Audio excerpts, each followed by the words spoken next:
La gente sabe que en el actual sistema capitalista, los gobiernos y los estados sirven a los intereses de los grandes capitalistas que hacen y deshacen a su antojo. Estos grandes multimillonarios, verdaderos oligarcas del imperialismo en la era digital, también tienen sus propias ideologías que en realidad son una mezcla de distintas ideas y principios que dan lugar a ideologías tan oscuras y reaccionarias como el movimiento neorreaccionario o la Ilustración oscura. ¿Qué es el movimiento neorreaccionario? ¿Cuáles son sus principios fundamentales? Quedaos hasta el final porque en este vídeo os voy a hablar sobre el neorreaccionarismo. Vamos con el vídeo, esto es Red Planeta, ¡comenzamos!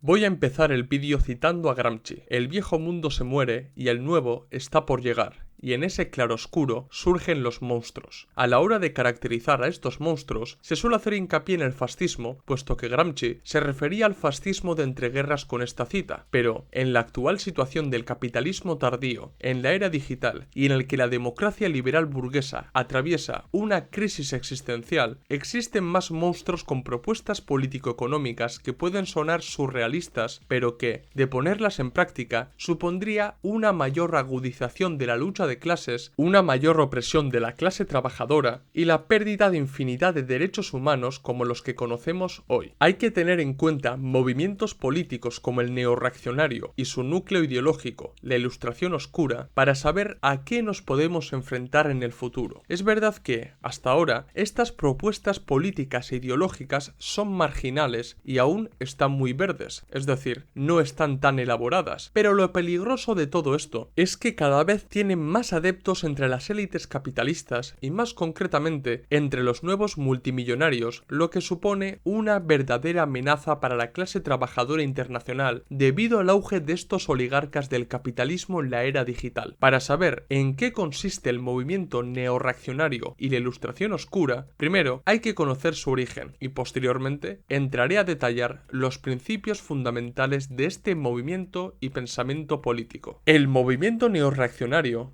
nació en la primera década de este siglo en blogs y foros de internet en los que se debatía sobre la falsedad de los valores de la Ilustración, como la democracia y la igualdad, y la desastrosa gestión económica de los actuales gobiernos. La crítica al estado del bienestar y a los servicios públicos también estaba presente en los debates de estos blogs de los primeros teóricos del movimiento neorreaccionario. En 2007, el movimiento dio un salto importante gracias a Curtis Jarvin, también conocido por su seudónimo Mencius Moldbug, quien creó un blog llamado Unqualified Reservation, en castellano Reservas no cualificadas, en el que expuso sus ideas sobre la neorreacción, que posteriormente se convertirían en el pilar teórico de este movimiento. Otra aportación importante al movimiento neorreaccionario fue la de Nick Land, conocido por ser el padre del aceleracionismo, que en 2013 escribió su ensayo político titulado La Ilustración oscura, en el que recogió muchas de las ideas de Jarvin y las mezcló con el aceleracionismo para dotar al movimiento de un corpus teórico y principios fundamentales de los que guiarse. Hay que tener en cuenta que el neorreaccionarismo y la Ilustración oscura son fruto de las condiciones materiales del momento. Cuando estos blogueros comenzaron a debatir sobre el neorreaccionarismo a principios de este siglo, el mundo estaba entrando de lleno en la era del capitalismo digital en su fase inicial. La irrupción de las nuevas oportunidades que brindaban las tecnologías digitales abrió nuevos debates políticos que hasta la fecha eran poco conocidos. El desarrollo del capitalismo en la era digital proporcionó las bases materiales para que este movimiento se desarrollara y obtuviera las herramientas analíticas para poder proponer sistemas alternativos supuestamente postcapitalistas. También hay que tener en cuenta factores históricos, como la crisis financiera del 2008, que puso en tela de juicio la capacidad de los gobiernos para lidiar con estos problemas y su incapacidad para gestionar la economía. La concentración de poder político y económico en manos de los nuevos multimillonarios de las Big Tech sacaba a la luz una nueva clase elitista en el que los neorreaccionarios no tardarían en fijarse. También hay que tener en cuenta la polarización de las sociedades occidentales que abrió una crisis existencial en las democracias burguesas y permitió la llegada de distintos populistas al poder. En resumidas cuentas, se podría decir que el movimiento movimiento neorreaccionario representa una respuesta reaccionaria a las contradicciones del capitalismo tardío y a la crisis de la democracia liberal. Todos estos factores han de tenerse en cuenta para entender qué ha llevado a estos teóricos del neorreaccionarismo y la Ilustración oscura a plantear sus ideas y propuestas políticas. Pero vayamos a lo importante. ¿En qué se basa el movimiento neorreaccionario y qué propone? Los partidarios de este movimiento y de la Ilustración oscura se basan en la reacción a las ideas difundidas por la Ilustración y el proceso de modernización. Para los neorreaccionarios, la Ilustración fue una farsa y los valores de igualdad, democracia y libertad son, en realidad, dogmas que han acabado imponiéndose y que han llevado a las actuales sociedades a la decadencia política, social y, por supuesto, económica. Las distintas ideologías, hijas de la Ilustración y de la modernización, como el liberalismo, la socialdemocracia y el comunismo, son en realidad falsos constructos ideológicos y políticos que parten de la asimilación de los dogmas principales de la Ilustración. Nick Land explica por qué hay que rechazar la Ilustración de la siguiente manera. La Ilustración fue un virus intelectual que infectó a Occidente con la idea de que todos los seres humanos son iguales. Además, los partidarios del neorreaccionarismo y de la Ilustración oscura no comparten la interpretación de la historia que hace la historiografía Whig. Según los historiadores adheridos a este enfoque, las sociedades han evolucionado a lo largo del tiempo pasando de un pasado oscuro y opresivo a un presente brillante, próspero y libre. Para los neorreaccionarios, esto no es así. El recorrido histórico de las sociedades occidentales se torció con la imposición de los dogmas de fe de la Ilustración y consideran que los antiguos sistemas absolutistas o camerales funcionaban mejor que el producto final de dicha Ilustración, las democracias burguesas y el sistema de representación electoral. Por tanto, si para los neorreaccionarios la Ilustración fue una farsa y sus valores son dogmas incorrectos, lo ideal es abrazar la reacción a la Ilustración, es decir, la Ilustración oscura propuesta por Nick Land. Según el propio Nick Land, la Ilustración oscura es la reconciliación con la realidad. La democracia liberal es una máquina de autodestrucción y el progreso es una ilusión. La Ilustración oscura promete un verdadero despertar del engaño que supuso la Ilustración, y ese despertar pasa, obligatoriamente, por darnos cuenta de que el sistema democrático y la libertad individual son incompatibles, de que los sistemas jerarquizados y autoritarios son cualitativamente superiores a los sistemas democráticos y de que la igualdad es una farsa que reprime a los más aptos. En general, estos son los puntos más importantes que describen y caracterizan el movimiento neorreaccionario y la Ilustración oscura. 1. Oposición a la democracia liberal. Para Yarvin y Land, la democracia es una barrera para el progreso social y sobre todo para el económico. El funcionamiento del sistema democrático ha demostrado ser disfuncional a la hora de desarrollar los países. Según ellos, la democracia premia a los populares, que no son necesariamente los más aptos de cada sociedad, y a los mediocres. La mediocridad de muchos de los gobernantes que no han sido probados en las leyes de la competencia se acaba traduciendo irremediablemente en incapacidad de gobernar y su lucro personal, esto es, corrupción. Para ellos, esto no es casual ni una anomalía del sistema democrático, sino que es sistémico, inherente y estructural. El resultado directo del funcionamiento democrático es que la democracia liberal acaba obstaculizando el progreso y el avance económico y tecnológico de las sociedades debido a la incompetencia de los mediocres que actualmente están en el poder. Para Yarvin, la democracia es una religión política que premia a los mediocres. Para Land, es un culto a la estupidez colectiva y un impedimento para el desarrollo tecnológico. 2. Antiigualitarismo. Al rechazar los valores de la Ilustración, lógicamente, no están de acuerdo con que todos somos iguales y rechazan todos los sistemas políticos e ideologías que promueven la igualdad entre los individuos. Ellos creen que las élites no existen por casualidad, sino que las élites que han existido a lo largo de la historia son el resultado de individuos válidos y competentes que han demostrado su valía en las duras pruebas de la competencia. Por tanto, defienden que las sociedades han de estar jerarquizadas y, sobre todo, gobernadas por una élite competente y capaz de obtener los mejores resultados. En general, los neorreaccionarios defienden el darwinismo social y económico basándose en la competencia, ya que es esta competencia la que determinará quiénes son los más aptos y los más válidos para gestionar los gobiernos de la mejor manera posible. En definitiva, los mejores gestores, es decir, las élites, han de gobernar los estados y para que el pueblo, es decir, los menos aptos y los mediocres, no interfieran en la gestión, no debe haber interferencia electoral. Todo esto les lleva a proponer estados gobernados por las élites ilustradas y tecnócratas que concentren el poder para desarrollar la economía de manera eficiente e impulsar el avance tecnológico hasta niveles insospechados. Más tarde, entraré en las propuestas de gobierno concretas que hacen los principales teóricos del neorreaccionarismo como Nick Land y Curtis Yarvin. 3. La tecnología como pilar para el avance de la humanidad. La mayoría de los neorreaccionarios dan una enorme importancia al desarrollo tecnológico para superar el status quo actual. En este punto, cobra mucha importancia Nick Land y su aceleracionismo. Nick Land está de acuerdo con la idea marxista de que el capitalismo desarrolla incesantemente las fuerzas productivas y que este mismo desarrollo sentará las bases para su superación. Pero la diferencia entre Nick Land y los marxistas es que Land no busca la superación del capitalismo para conquistar el socialismo, sino para crear un sistema postcapitalista e incluso posthumano. Para él, el desarrollo tecnológico capitalista provoca una enorme inestabilidad en toda la superestructura erigida sobre el modo de producción capitalista, es decir, los valores democráticos, las instituciones representativas, etc. Una buena prueba de que este avance tecnológico socava los pilares actuales de la superestructura capitalista son los distintos intentos de las clases gobernantes de poner freno a este desarrollo a través de regulaciones o intentos de que el Estado canalice el avance tecnológico y ponga trabas al ámbito privado. Nick Land no teme al desarrollo tecnológico ni a la contradicción que puede surgir entre el enorme avance de las fuerzas productivas y el capitalismo, sino que él aboga por llevar al límite el desarrollo de las fuerzas productivas y el avance tecnológico, aunque esto suponga acabar con las instituciones democráticas actuales. Todo esto es lo que recoge su línea de pensamiento, el aceleracionismo, que también está presente en corrientes izquierdistas e incluso socialistas. Lo importante aquí es cómo se desarrolla el aceleracionismo de Nick Land con el neorreaccionarismo. Nick Land es padre tanto del aceleracionismo como de la ilustración oscura. En él todo está interrelacionado. Para Land, el aceleracionismo no es más que la herramienta práctica de los neorreaccionarios, puesto que el fin de la ilustración y sus ideas, la superación del actual sistema capitalista y de sus estados-nación y la política oficial actual solamente puede venir acelerando el desarrollo tecnológico hasta su límite, que acabará por dejar obsoleto el actual funcionamiento político, social, cultural y económico. Algunos ejemplos que demuestran cómo el avance tecnológico erosiona el actual sistema político de la democracia liberal son los siguientes. 1. Las corporaciones privadas. Land ve en ellas modelos ideales de gobierno. El enorme desarrollo tecnológico impulsado por algunas de estas corporaciones digitales demuestran que son mucho más eficientes que los gobiernos a la hora de impulsar la economía y las mejoras tecnológicas. Si las corporaciones privadas aún no tienen todo el poder político, es por la existencia de los actuales estados-nación creados bajo el espíritu de la ilustración del que la humanidad debe desprenderse de una vez por todas. En la práctica, estas corporaciones aceptan el juego político actual y se limitan a conjugar sus intereses con el Estado. Pero, para Land, tiene que llegar el momento en que estas corporaciones se deshagan del lastre que pueden suponer los gobiernos y los estados para impulsar aún más el desarrollo tecnológico y avanzar hacia un sistema postcapitalista y posthumano. 2. La inteligencia artificial. Para Land, la inteligencia artificial es una conquista tecnológica sumamente importante para la humanidad. El desarrollo de la inteligencia artificial puede suponer la superación del orden humanista y humano. Un sistema superior solo es posible eliminando la ineficiencia y el desarrollo de la inteligencia artificial debe llegar a un punto en que sustituya jueces, políticos y demás gestores de los distintos aspectos de la superestructura capitalista para crear un orden perfecto, eficiente y sin errores humanos que están limitados por las ideologías, la ética y el humanismo. 3. El Bitcoin. Land interpreta el fenómeno de los Bitcoin como una clara vía de escape de los aparatos financieros internacionales y como una forma de que los ciudadanos conquisten la libertad financiera. Los Bitcoin erosionan el orden financiero internacional al promover la descentralización y tratar de escapar a la regulación. Para Land, los Bitcoin aceleran la creación de un mercado global sin regulaciones democráticas y lo considera un éxodo de la tiranía monetaria de los gobiernos. Sí tengo que decir que no todos los neorreaccionarios toman el aceleracionismo como pilar para hacer avanzar el movimiento neorreaccionario. Por ejemplo, Curtis Yarvin acepta que el desarrollo tecnológico socava los actuales sistemas políticos democráticos liberales y fomenta el desarrollo económico hasta alcanzar un estadio cualitativamente superior, pero no exagera este hecho y tampoco es partidario de un sistema postcapitalista posthumano. En su lugar, muestra cierta nostalgia por proyectos estatales anteriores como las monarquías absolutistas o el cameralismo, pero adaptados a las condiciones actuales. En pocas palabras, si para Nick Land el desarrollo tecnológico es un fin en sí mismo, para Yarvin es una herramienta para optimizar los futuros gobiernos jerarquizados y gobernados por una élite tecnócrata. Bien, dicho todo esto, es importante hablar de las propuestas de gobiernos y de estados que hacen los neorreaccionarios para tener más claro en qué clase de mundo viviríamos si se ponen en práctica las ideas de estos pensadores. Dentro del movimiento neorreaccionario existen distintas propuestas y modelos de estado. He aquí algunos ejemplos. 1. Neocameralismo. El neocameralismo es el modelo estatal ideal propuesto por Curtis Yarvin. El cameralismo fue una doctrina de administración estatal y económica enfocada en fortalecer el poder del soberano que se dio en los estados germánicos antes de la unificación alemana producida en el siglo XIX. La finalidad política del cameralismo era crear una administración eficiente que mejorara la recaudación de impuestos, fomentara la productividad económica y gestionara los recursos naturales. El neocameralismo de Yarvin se aleja bastante de la esencia del cameralismo, pero se fija en él debido a la descentralización de este modelo estatal. Yarvin propone que los estados sean administrados como corporaciones privadas donde un propietario o accionista, esto es, un supuesto soberano que sería una especie de director ejecutivo, gestiona el territorio como si fuera un negocio, priorizando la eficiencia y la estabilidad sobre la participación ciudadana. El Estado quedaría dividido en distintas corporaciones privadas siguiendo el modelo del cameralismo y éstas competirían entre sí por los clientes ciudadanos. Cabe destacar que los clientes ciudadanos de los que habla Yarvin no tendrían derechos por el mero hecho de ser ciudadanos, sino que estos derechos se negocian contractualmente. Por tanto, los clientes ciudadanos son libres de ir de una corporación a otra dependiendo de lo que le ofrezcan y sobre todo de su eficiencia económica. Es decir, si una corporación privada no tiene buenos resultados económicos, difícilmente podrá ofrecer derechos a sus clientes, por lo que estos se marcharán a otra corporación privada que sea más eficiente y productiva y por extensión pueda ofrecer los mejores derechos y servicios a sus habitantes. Creo que la siguiente cita de Yarvin recoge muy bien la esencia del neocameralismo. Un estado neocameral no es una democracia, sino una empresa que vende protección y justicia. Su éxito se mide en ganancias, no en votos. Si lo pensamos bien, la propuesta de Yarvin lleva la mercantilización a su máxima expresión, ya que, en su modelo, convierte los derechos, las leyes y las personas en mercancías reguladas por contratos y elimina la noción de bien común. Yarvin propone abiertamente convertir los derechos humanos en productos intercambiables, en mercancías sujetas al intercambio monetario. 2. La tecnocracia posthumana y autoritaria. El otro ideólogo de la neorreacción, Nick Land, no concreta tanto como su colega Curtis Yarvin sobre el modelo estatal, pero a partir de sus ideas aceleracionistas y de la ilustración oscura, podemos acercarnos a la clase de estado que propone Land. Cuando he hablado sobre el aceleracionismo de Land, he dejado claro que él aboga por desarrollar enormemente las fuerzas productivas para que generen tal contradicción con el sistema capitalista que pueda socavar los distintos aspectos de la superestructura. Según él, las instituciones democráticas, el actual sistema de representación electoral, la jurisprudencia basada en los derechos humanos y la democracia misma deben ser superados por el desarrollo tecnológico. Para Land, la superación es un orden postcapitalista, pero sobre todo posthumano. Este orden posthumano estaría dirigido por élites tecnológicas donde la inteligencia artificial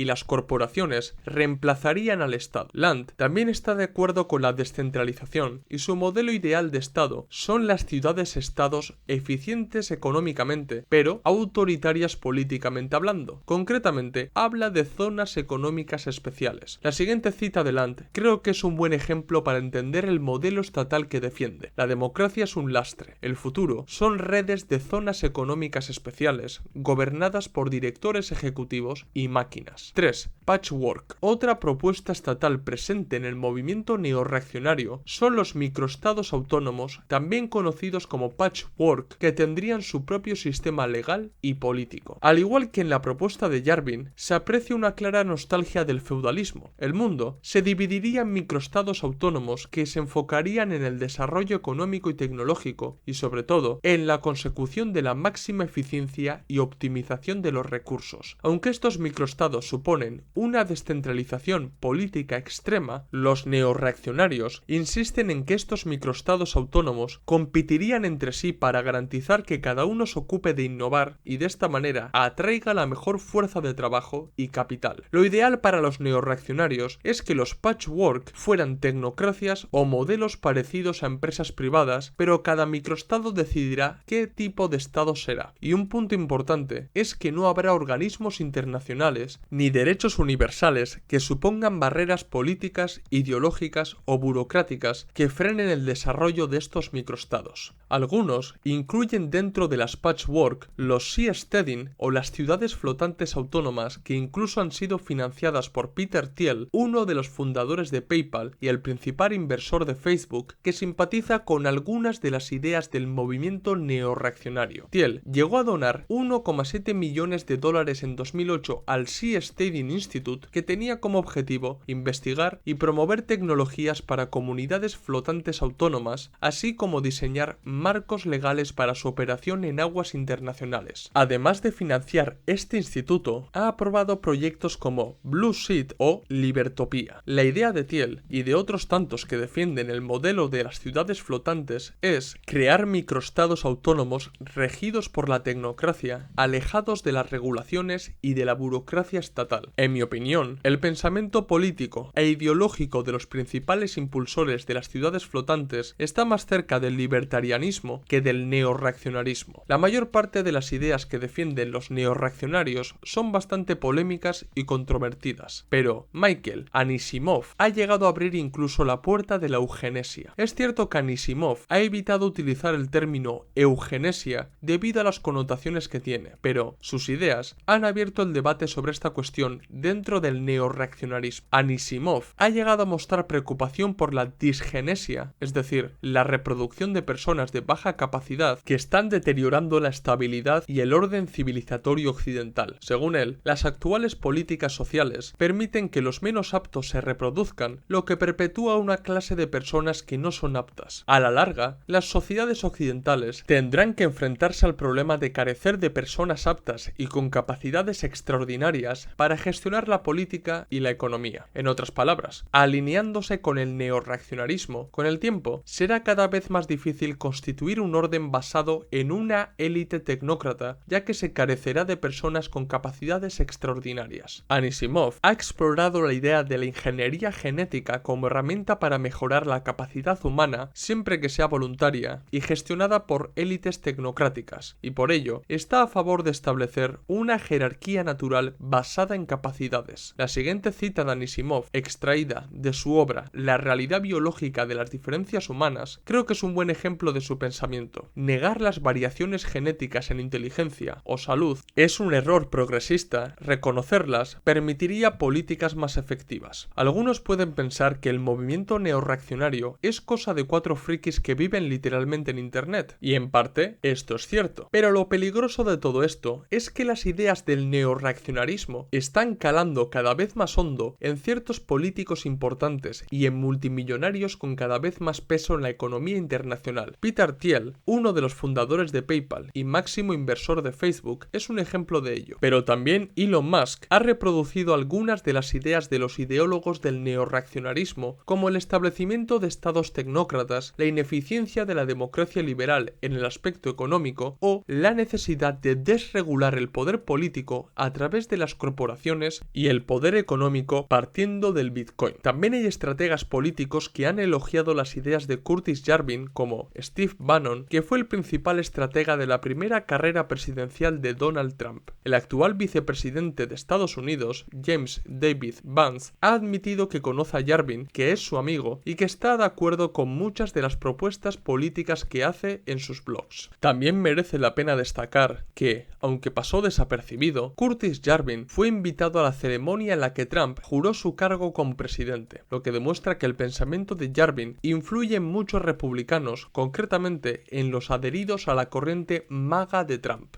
El neorreaccionarismo, tal y como indica su nombre, es un movimiento sumamente reaccionario que combina la nostalgia por el pasado autoritario con el deseo de un futuro distópico, casi orwelliano, en el que un sistema postcapitalista y posthumano con claros tintes autoritarios rige la vida política de todos los países del mundo con el fin de alcanzar el máximo rendimiento económico y productivo. ¿Qué os ha parecido el vídeo? ¿Os ha gustado? ¿Os gustaría que os hablara sobre alguna otra tendencia política defendida por las élites capitalistas corporativistas? Hacérmelo saber en los comentarios y sugerirme nuevos temas para que trate en futuros vídeos. Dar like si os ha gustado el vídeo, si sois nuevos suscribíos al canal, recordad que en la descripción del vídeo tenéis el enlace de PayPal para donarnos dinero, ayudarnos a crecer y que podamos seguir manteniendo el canal. Recordad también que en la descripción del vídeo tenéis los enlaces de los libros que tenemos a la venta y seguirnos en las redes sociales Twitter, Facebook, Instagram y TikTok, donde subimos nuevo contenido a diario o casi a diario. Esto es todo, nos vemos en el próximo vídeo. ¡Salud, camaradas!